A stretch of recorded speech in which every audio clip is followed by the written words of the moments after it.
Dieu, dans son approche, il est relationnel. Au nom de sa relation, il y a des choses, n'est-ce pas, à la fois qu'il ne prend pas compte de certaines choses. Pourquoi? Parce que son but, c'est de maintenir une relation avec nous. Alléluia. Vous êtes là, hein? Alors, écoutez, à la fois dans mon esprit, j'ai envie de donner mon enseignement comme vraiment un arbre. Je vais rentrer dans tous les coins et recoins. Mais à la fois aussi, je suis pressé par le temps et j'ai envie d'aller un peu rapidement. Mais je pense qu'on va donner quand même l'essentiel. Écoutez, Dieu crée le monde. Il a eu son expression. Quand vous prenez la Trinité, au fait, c'est la manifestation de Dieu face à la race humaine sous 3 formes. Donc, au début, c'était Dieu le Père. Au temps de Jésus, c'était le Fils. Et puis nous, à notre temps, aujourd'hui, c'est le Saint-Esprit. D'accord?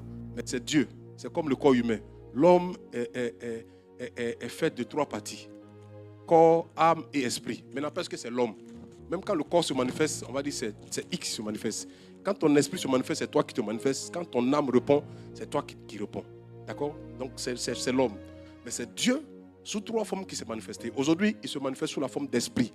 Donc la relation qu'on développe, c'est la relation avec le Saint-Esprit aujourd'hui. D'accord? Et même Jésus dit une fois, il dit, je m'en vais, mais le Paraclet, le Consolateur viendra et il vous rappellera toutes choses. D'accord? Et une fois encore, il leur dit, je pense que ça donne dans le chapitre 14, il leur dit, il est avantageux pour vous que je parte. Si je ne pars pas, le Consolateur, l'Esprit Saint ne viendra pas. Ce qu'on a aujourd'hui, c'est le Saint-Esprit. C'est Dieu sous la forme d'un esprit. Donc notre relation aujourd'hui n'est pas physique, mais c'est spirituel. C'est en esprit.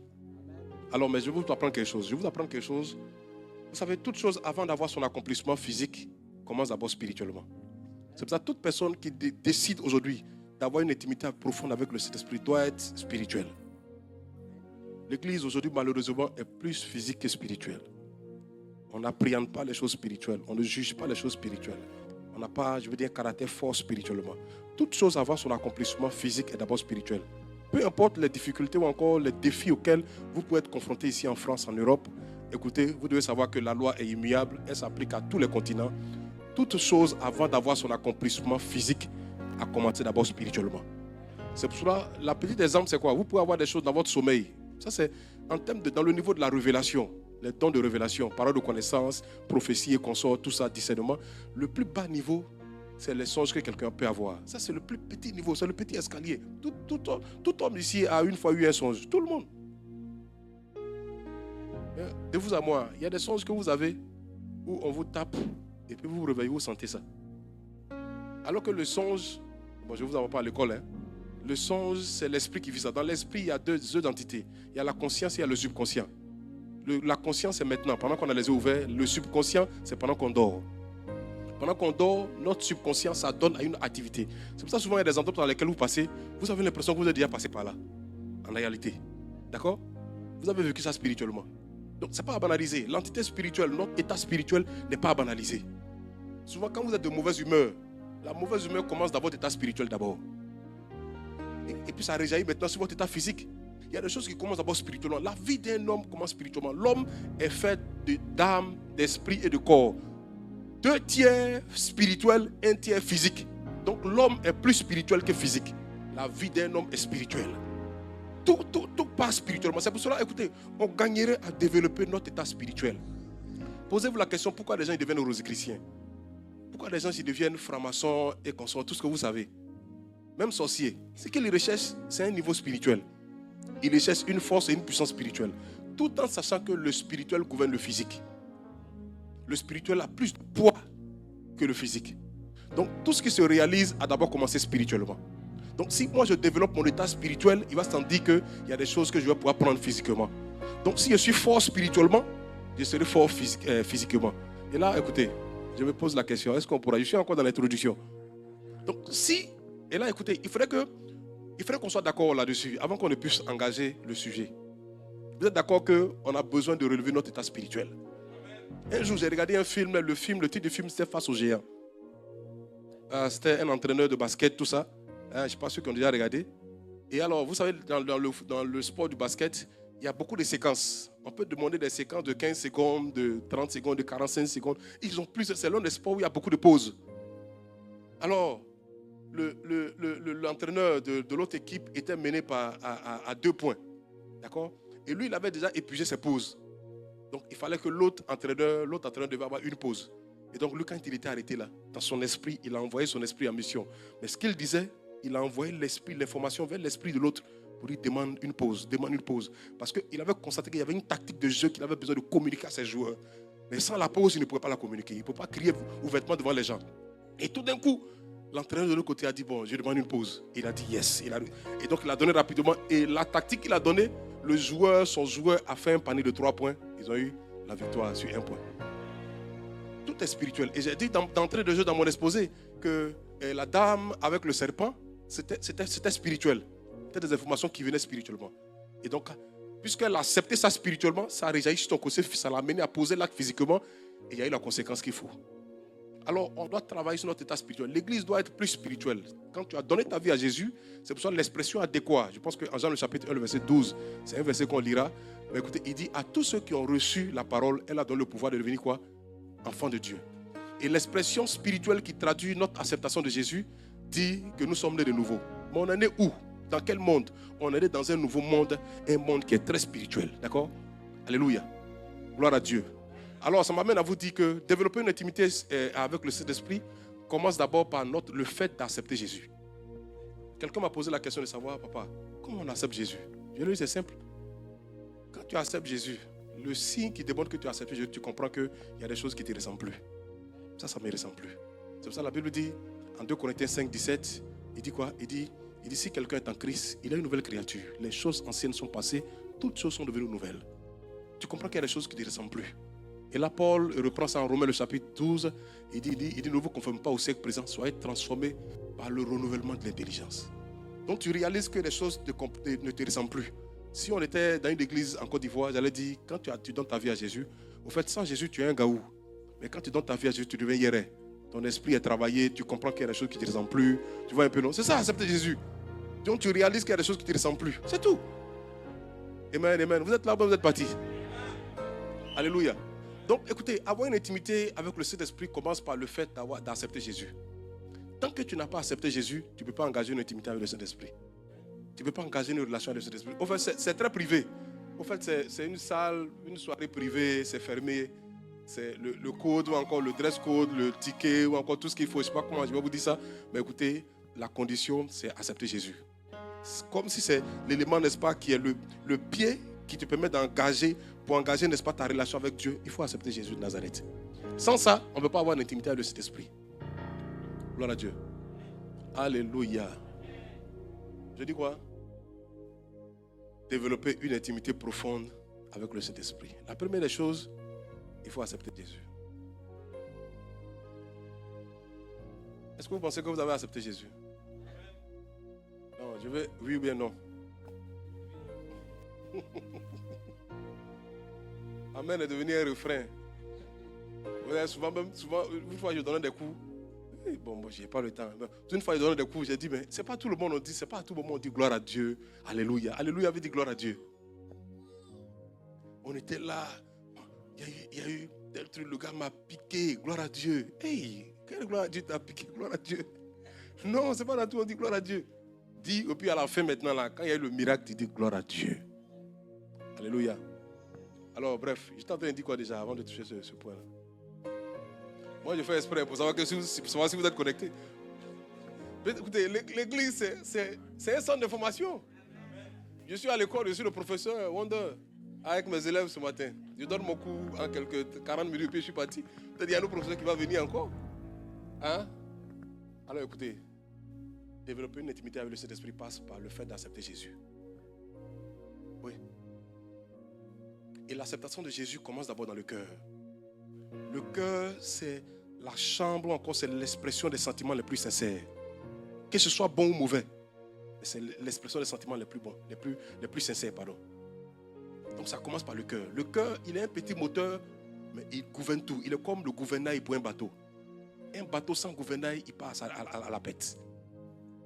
Donc le cœur a besoin d'être transformé. Quand Jésus, n'est-ce pas, entre dans la vie de quelqu'un, il n'entre pas dans les bras, il entre dans le cœur. Donc accepter Jésus, c'est la transformation du cœur, les dispositions du cœur. La Bible ne dit-elle pas que ce que le cœur refuse, la main, n'est-ce pas, ne va pas l'atteindre. Je paraphrase. En d'autres termes, il dit là où est ton cœur, là aussi, pardon, là où est ton trésor, là sera ton cœur. Donc le cœur est l'entité importante par laquelle Jésus a besoin d'entrer. Donc accepter Jésus commence par le cœur. Et c'est le cœur là qui est transformé, qui donne à notre vie d'être changé. C'est pour ça que quelqu'un peut dire j'ai accepté Jésus sans qu'il y ait cette transformation, ce changement, n'est-ce pas, extérieur et intérieur. Parce que c'est l'intérieur qui gouverne, n'est-ce pas, l'extérieur. Souvent, il y a des gens qui disent non, ne nous jugez pas. Alors que son extérieur, sans qu'il oublie, est le reflet, n'est-ce pas, de son intérieur. Donc accepter Jésus, c'est un changement, c'est une transformation. Le premier témoignage qu'un chrétien doit avoir, ce n'est pas le témoignage que Jésus m'a donné une voiture. Ce n'est pas le témoignage que je me suis marié. Ce n'est pas le témoignage que j'ai effectué, j'ai construit des entreprises. Non, ce n'est pas ça le témoignage. Le premier témoignage, c'est que Jésus a changé ma vie. Jésus m'a transformé. Avant, j'étais un voleur, mais je ne suis plus un voleur. Avant, j'étais ceci, je ne suis plus cela. Avant, j'étais nerveux, je ne suis plus cela. Avant, j'étais comme ça, je ne suis plus cela, frère. Si quelqu'un est associé à Christ, il est une nouvelle créature. Les choses anciennes sont passées. Toutes choses sont devenues nouvelles. Si Georges est en Christ, ce n'est plus le même Georges. C'est un nouveau Georges maintenant qu'on voit. L'ancien Georges est passé. Écoutez, le signe qu'on a donné sa vie à Jésus, c'est cette transformation. Tant qu'il n'y a pas, n'est-ce pas, cette acceptation de Jésus-Christ, il n'y a pas d'intimité profonde avec le Saint-Esprit. Il n'y a pas cette intimité profonde avec le Saint-Esprit. Je vous dis quelque chose. Le Saint-Esprit est à la base de l'ordre de la beauté, de la création des richesses. Il est à la base, n'est-ce pas, de toutes choses. Il connaît les systèmes, les stratégies. Là où il faut.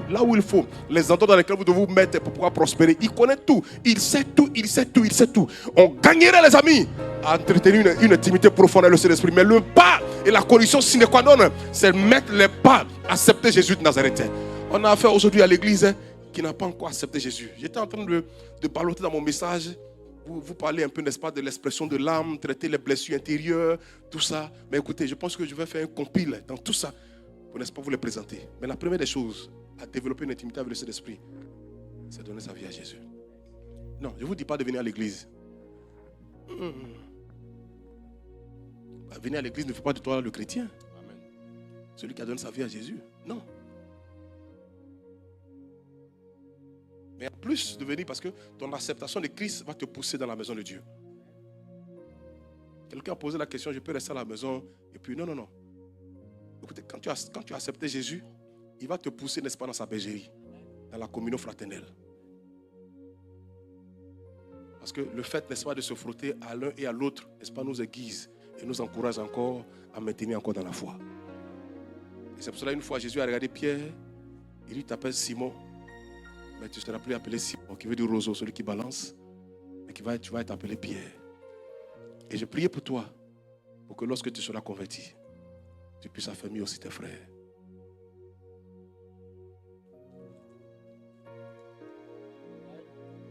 Il y a des expressions qu'on doit pouvoir voir. Parce que s'il n'est pas entré, s'il n'est pas en nous, il y a des choses qu'on va pouvoir développer à l'église. Vous êtes là, vous êtes partis.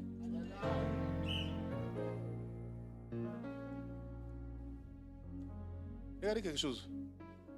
Apocalypse chapitre 3, je pense que c'est le verset, je ne sais pas quel verset déjà. Mais il y a une parole qui dit, je me tiens à la porte et je frappe. Si quelqu'un m'entend qu'il m'ouvre, j'entrerai, je souperai avec lui. Vous savez à qui cette parole a été adressée? C'est à une église. Mais écoutez, quand quelqu'un dit je me tiens à la porte, ça veut dire qu'il n'est pas à l'intérieur. Il est dehors. Ouais. Mais quand il dit, si quelqu'un m'entend, qu'il m'ouvre, j'entrerai, je souperai avec lui. Chaque fois que vous entendez un message qui vous encourage à, n'est-ce pas, vous connecter encore à Christ, c'est que Jésus est en train de taper à la porte.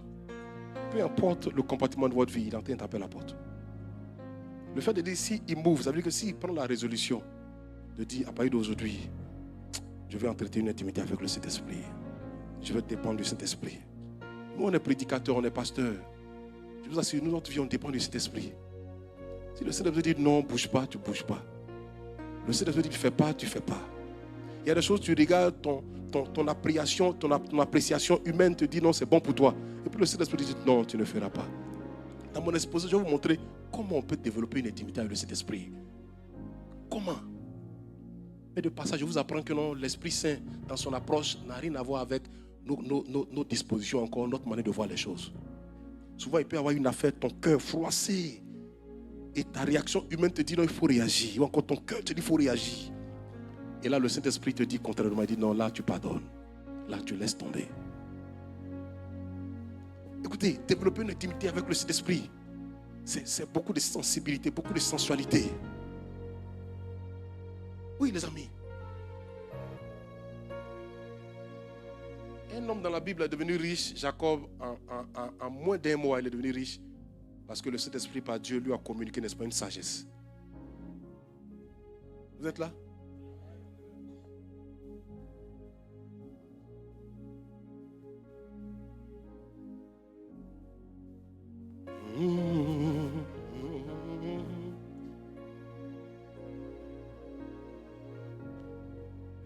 Je donne quelques avant de toucher l'aspect comment développer une intimité profonde, je donne quelques aspects.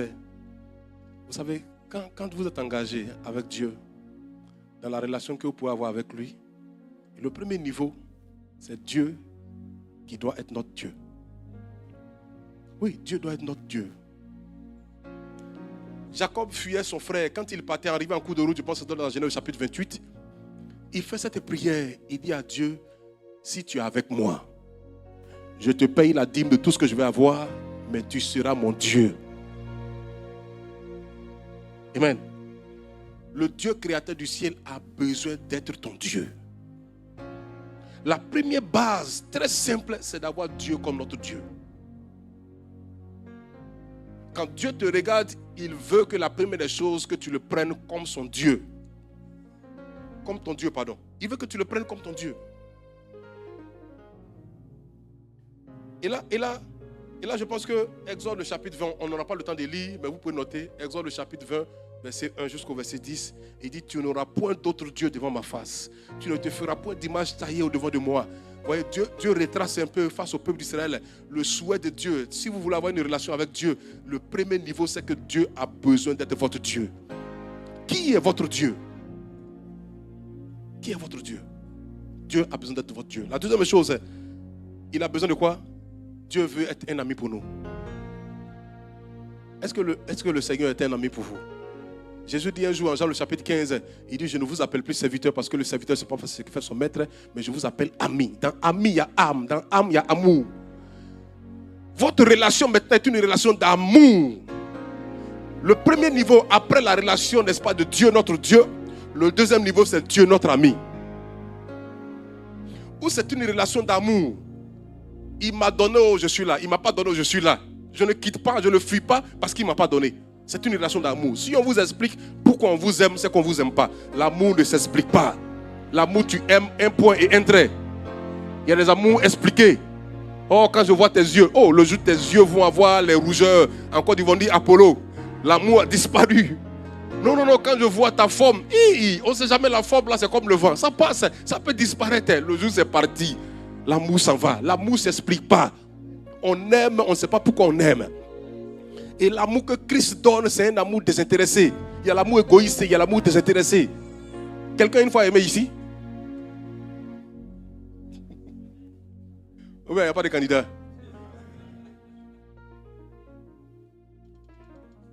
Et il dit, attends, il me reste combien de minutes?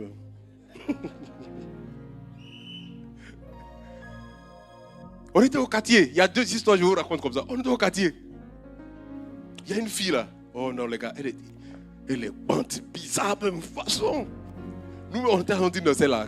Qui va se mettre à elle? C'est quel garçon qui va se mettre à elle? Donc, quand on la voit au quartier, on se moque d'elle chaque fois. Quand on sort là, on se moque, on dit, c'est là. Et un jour, on revenait. On était sortis, on revenait. On va au quartier, il y avait des gars qui étaient attroupés là. Ça, c'est pas palable. Donc, on rentre, on demande, Dieu, il y a quel problème ici? Donc, on lui a donné un surnom là, la go-bante là. C'est à cause d'elle. Quoi, c'est à cause d'elle? Les deux gars là sortent, se battent. Il y a un qui dit c'est ma go, l'autre dit c'est pas ta go, l'autre dit c'est ma go. On dit, hé! Quand on dit l'amour est aveugle là, je crois. Ben, tu aimes, tu ne sais pas pourquoi tu aimes. Et il y a une autre fille au quartier. Ses parents lui ont donné l'argent pour la scolarité. Elle ne partait pas à l'école. Le voisin avait son fils là-bas. Donc, alors que la fille, sa scolarité, elle a donné aux jeunes. Il a bouffé. Et puis elle est assise chez lui, elle dort là-bas. Le jour, les frères du jeune ont appris que c'est là-bas qu'elle était. Qui est un peu petit? Viens ma petite. Viens.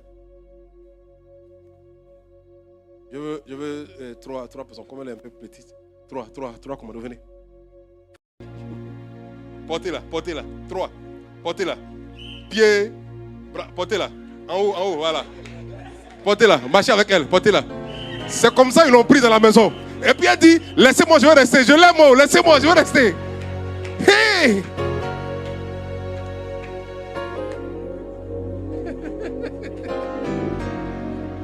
Ma petite a eu peur. Elle dit, laissez-moi. Donc on était assis au quartier tétanisé. On dit, Kia! L'amour a une puissance. Elle dit, laissez-moi. Je ne vais plus à la maison. Je l'aime. Ils l'ont porté comme ça, on dirait cercueil. Parce qu'il dit, ne sort pas. Alors écoutez, c'est pour ça que la Bible dit, la mort est comme, n'est-ce pas, est plus forte que la mort. Et l'amour est plus fort que la mort. Ces aiguillons sont d'une certaine puissance. Oui. Et dans la relation de Dieu, notre ami, c'est une relation d'amour. Est-ce que tu aimes Dieu? La Bible dit, tu aimeras l'Éternel ton Dieu de tout ton cœur, de toute ton âme, de toutes tes forces, de toutes tes pensées, de tout ton être, de toute ton énergie. Tu aimeras l'Éternel Dieu. Avant de vous parler de la profondeur de l'intimité avec le Saint-Esprit, il faudrait qu'on ait les composantes, n'est-ce pas, le niveau de relation. Dieu notre Dieu. Dieu notre ami. Amour. Vous êtes là, non? Oh, oui. Et c'est pour ça que David dit un jour en Psaume 115, verset 16, il dit, j'aime l'Éternel quand il entend ma voix. Le verbe entendre ici, n'est-ce pas, cache un peu la notion de reconnaissance. En d'autres termes, j'aime l'Éternel quand il reconnaît ma voix. Pour qu'on reconnaisse ta voix, il faudrait que tu sois un habitué de la personne. Ami. Et Jésus dit à ses disciples, je ne vous appelle plus serviteur. Le serviteur, ce n'est pas ce que fait son maître. Mais l'ami, c'est ami. Relation d'amour. C'est pour moi? Ouais, de moi. Donc, relation d'amour. D'accord? Une relation d'amour. La troisième dimension, c'est Dieu notre confident. Dans la confidence, tu peux tout lui dire. Moi, je vous dis quelque chose, et ça, ma femme le sait. Je dis ça chaque fois. Si on me fait quelque chose, bien ou mauvais, je dis ça au Saint-Esprit. Donc, si vous me faites quelque chose, je dis ça à Dieu. Bien ou mauvais. J'apprends, je dis ça à Dieu. Ouh. Même quand j'apprends qu'on a mal interprété certaines choses, je dis, cet esprit, tu vois, non? Voici. Mais tu connais où? Voici tel truc. Chaque matin, ça fait près de 18 ans. Chaque matin, quand je me réveille, je dis bonjour au Saint-Esprit. Chaque matin, sans manquer. Et bonjour, papa. Est-ce qu'au ciel, là-bas, ça va? Ah, ok. Nous, ici, ça va. On s'est bien réveillé par la grâce de Dieu. Merci beaucoup. Merci pour tout. Écoutez, quand vous ne parlez pas avec quelqu'un, ça veut dire que vous êtes parlable. Combien de personnes ici ne parlent plus? Donc, vous parlez de façon momentanée, elle est coupée à Dieu. Ça, c'est quel niveau de relation? Dieu, notre confident. Le Saint-Esprit, notre confident. La quatrième dimension, je vais approfondir le vendredi, c'est Dieu, n'est-ce pas, notre époux. Moïse, sa femme lui dit, Séphora lui dit, tu es pour moi un époux de sang. L'époux, c'est différent, ou encore de l'époux, l'épouse, c'est différent de mari et femme. Le mari est différent de l'époux. L'épouse est différente de la femme.